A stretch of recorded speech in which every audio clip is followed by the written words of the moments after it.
From Jody. Hi, Andrew. I loved The Great Good Thing. And through reading it, I learned that you changed a lot over the course of time you've been married. Without compromising your wife's privacy, which I've noticed you take pains to protect, I do, can you tell us how those epic changes in you affected your marriage? Did your wife also become a Christian? Did she have to learn to love the joyful, smiling guy instead of the depressed guy she married? Just curious. I always laugh that my wife married a liberal Jew and is now living with a conservative Christian. And she has been great because she is a great person, and she is a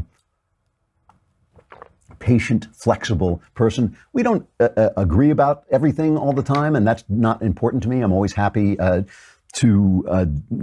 talk to her and discuss things with her. We don't fight about it, but we don't agree on everything. She did, as I say in The Great Good Thing, it's not compromising her privacy any more than I have, but as I say in The Great Good Thing, she did discover God after I found God, but before I became a Christian, if that makes sense. I found God, and then she realized that this was, in fact, the truth. When her mother died, she had an experience, a really powerful experience that brought her to God. And I would say, yes, that she is now a Christian as well. And so that is very helpful. But we have very different approaches to it, very different viewpoints about it.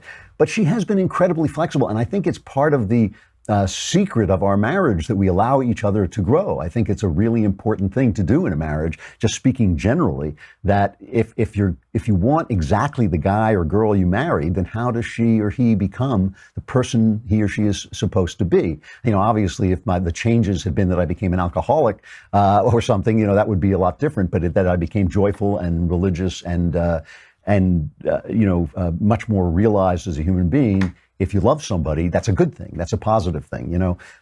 It's funny. I'm a great believer in male leadership in marriage. Every good marriage I've ever seen, the husband has had a leadership role. But one of the things that people forget is that leadership has a purpose. The purpose of leadership is not leadership. The purpose of leadership is the good of the people you lead, right? So you want people to grow and become who they are. You want to let them free. There's no, control and love don't really go well together. Anyways, so she has been great about it, and it has been great in our marriage and for our marriage, and it's been a wonderful thing all around.